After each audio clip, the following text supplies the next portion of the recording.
Hello YouTube, this is Morgan Airspeed Prime here with my next Boruto anime review.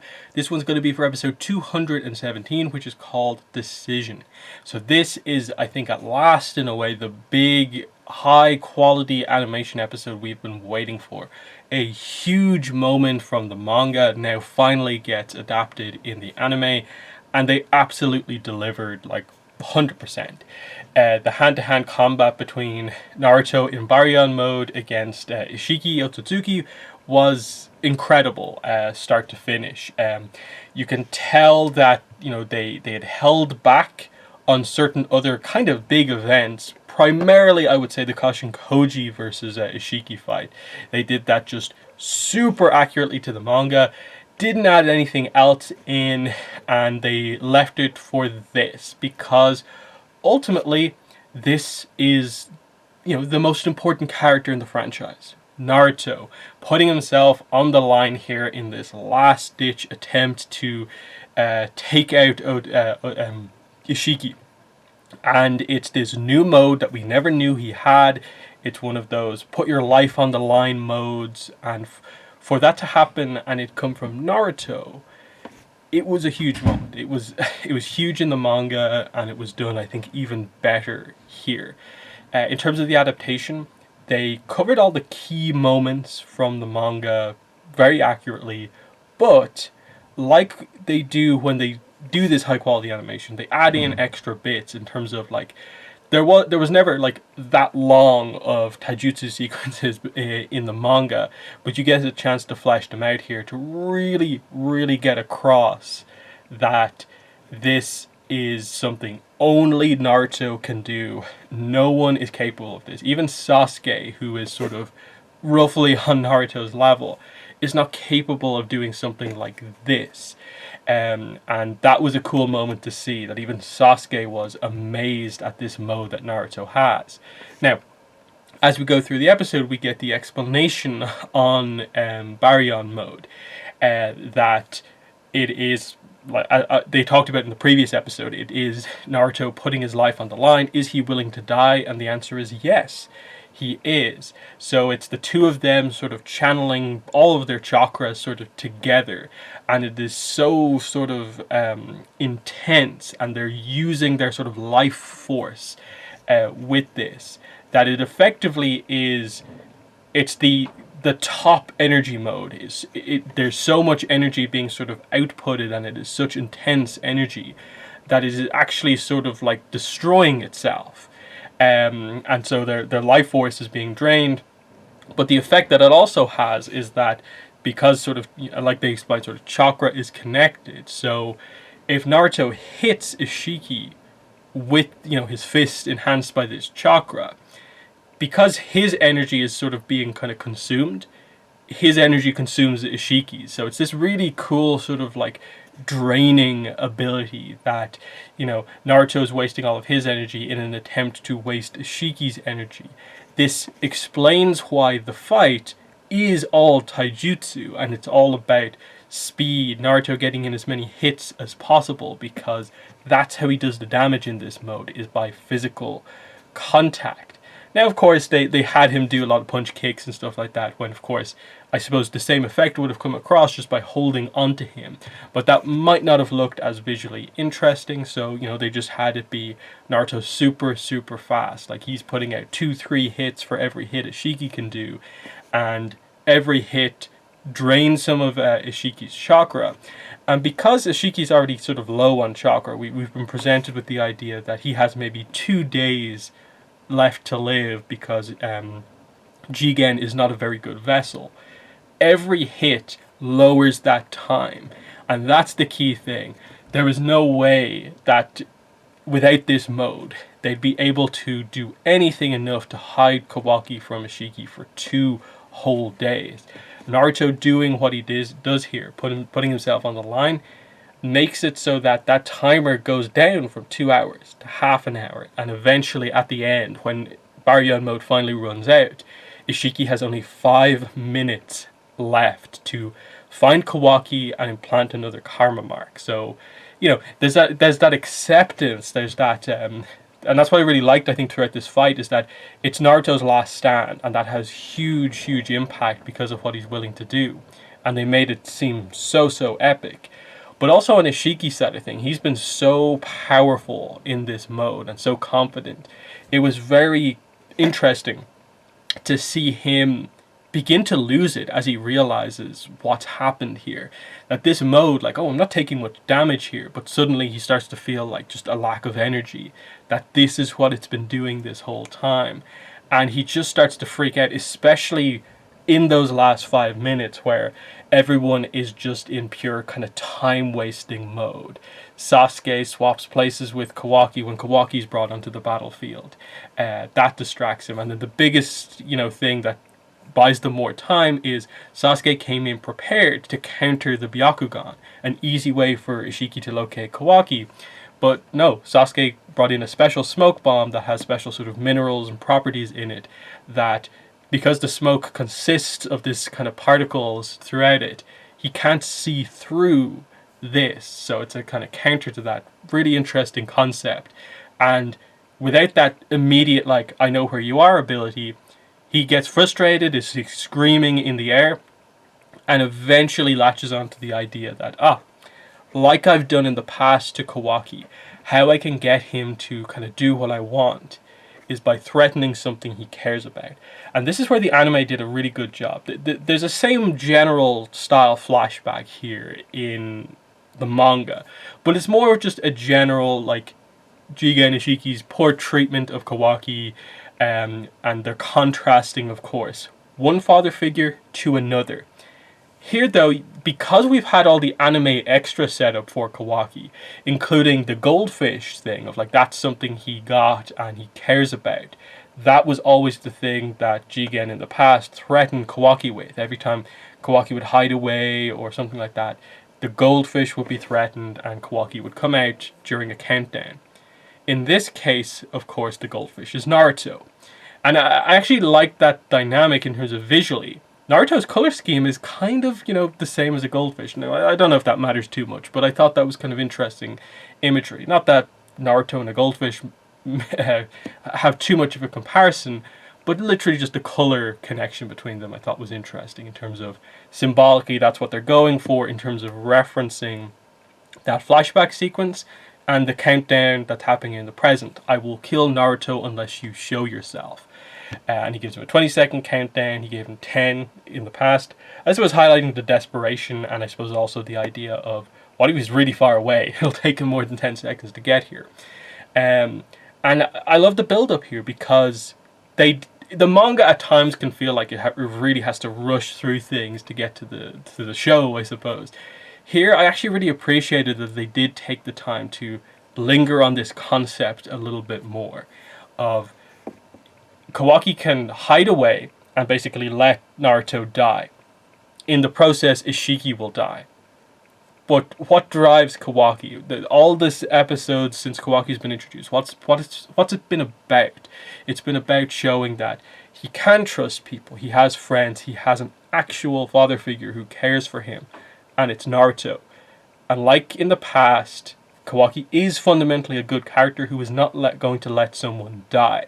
And so he does come out, and I like how they got that across, that he's coming out here to sort of return the favor. That's why they focus so much on the prosthetic arm throughout this, of Naruto's so generous. He always channels his chakra into that arm, something that he doesn't have to do. Basically, very few other shinobi could do something like that at all times. But Naruto does that for Kawaki, and it's just this sign of, like, Naruto's where he is. It's Kawaki always knows if Naruto's okay. But in this case, they also used it as the way for Ishiki to actually find where Kawaki was. Because Naruto has to maintain contact with Ishiki to drain him, Ishiki is technically connected to Naruto's chakra. And through that, he senses where Kawaki is because of the arm, and just space-time ninjutsus him into where they are, the different dimension. So Kawaki's on the battlefield. That's how he gets here. And yeah, it's a cool setup. It's an amazing cliffhanger at the end here. It's not the cliffhanger that's in the manga. This is actually sort of like the middle of a chapter. They did all of chapter 52 and half of chapter 53. So my impression is that next week we'll get the second half of 53 and most or not all of 54. Again, it depends on if they want to do the same manga cliffhanger or they want to do kind of a anime exclusive cliffhanger like in a different spot. But I think we'll cover most of the stuff in the next episode, and it's going to be really intense. So yeah, the cliffhanger here is Kawaki's here. What's going to happen next? And it's very interesting at this point in the story. Like as a manga reader, I know what happens next, but it feels like this fits perfectly. That Kawaki gets the karma again. Ishiki dies in this form after a few minutes, and the threat is over for now.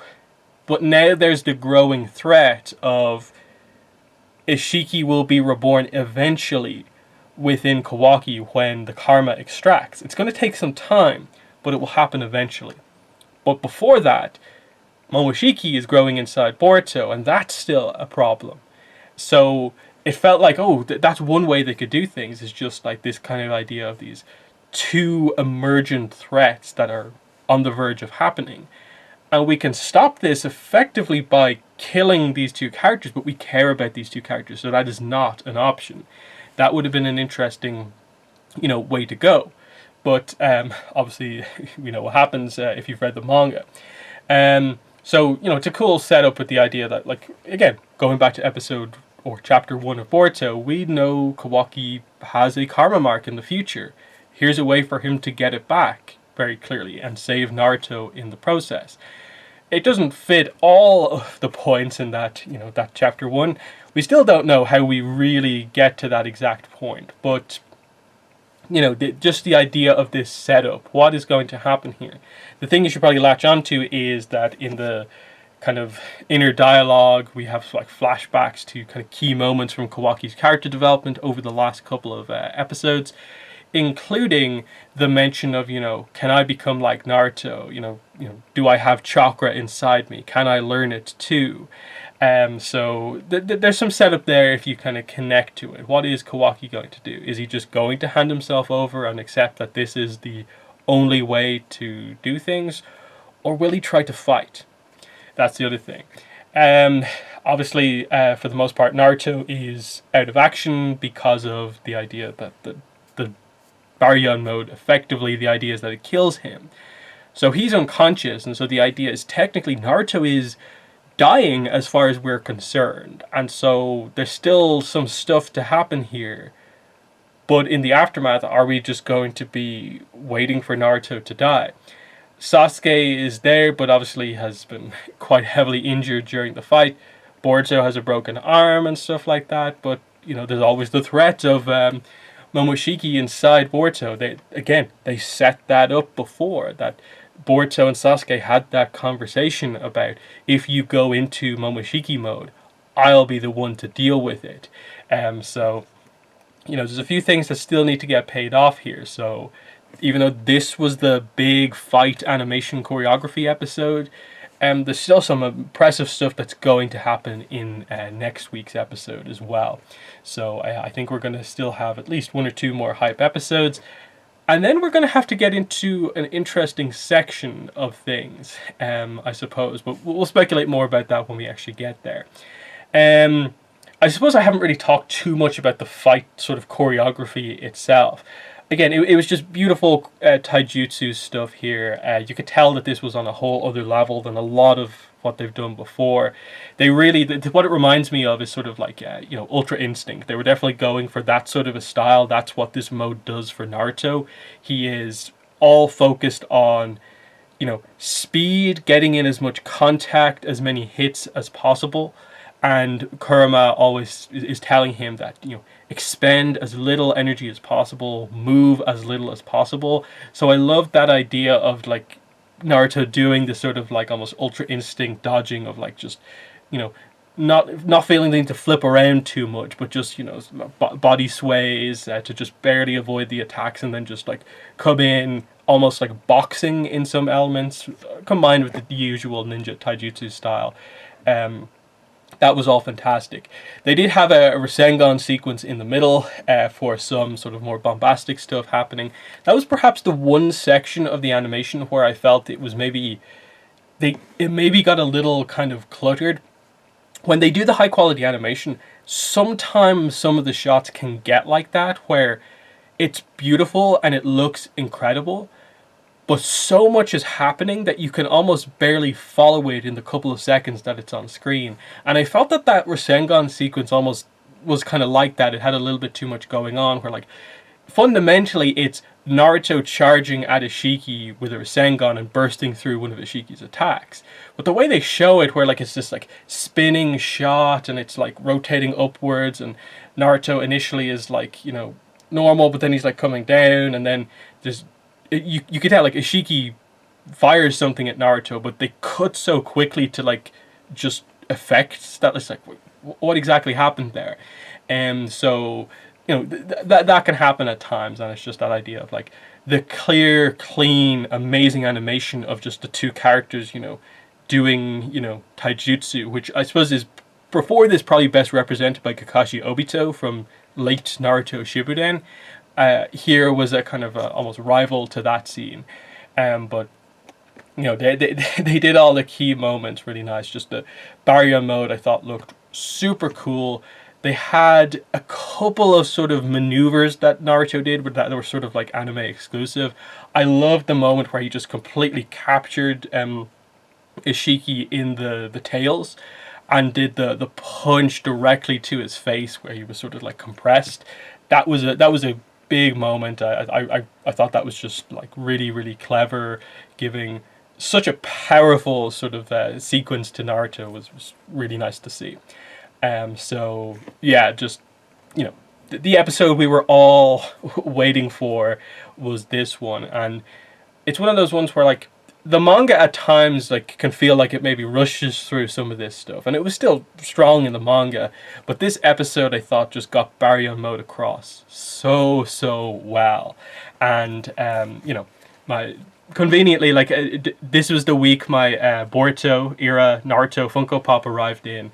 Now I'm kind of like, I really hope they do a Baryon mode Funko Pop. I think it's been rumored, so I'm gonna be on the lookout for whenever they announce that one, because this one just put that mode over the edge to me, where I'm like, yeah, I need some sort of a figure of Baryon mode Naruto, because it was just so well done in this episode. But yeah, the animation action was great, but let's not forget the character stuff here. Just the emotion of what Naruto was doing here, in combination with Kawaki being brought into play here as well. Even just the desperation from Sasuke in his kind of little cameo in the episode of like, he was absolutely willing to die to just waste some more time here, like teleporting himself into a chokehold from Ishiki, just so Kawaki gets some distance. I like that sense of like Sasuke said to Boruto, both myself and Naruto are both willing to die for the village, and are you willing to do the same? So there's still, Boruto still has to come into play, of course, but what's Kawaki going to do? And I love the kind of enhanced anime Kawaki backstory here, of giving more of a reason, where like there's a history between the two of them, of like the countdown, come out or I'll destroy something that you care about. And in this case, it's the highest thing of, I will destroy the first true father figure you've ever had in your life. So what better setup than that? Like, this is Boruto at its peak. Like, this is I think the best Boruto has been, and they're nailing it 100% here in the anime. So gonna end it there before I start repeating myself and just gushing about every single frame of animation. But in the comments, let me know what your thoughts were on everything in this episode. Naruto Baryon mode, the fight, the amazing animation, the emotions of the Kawaki and Naruto stuff. How did you feel this was executed compared to other super high quality animation episodes. Definitely let me know in the comments, but that has been the video. Thanks for watching, and bye.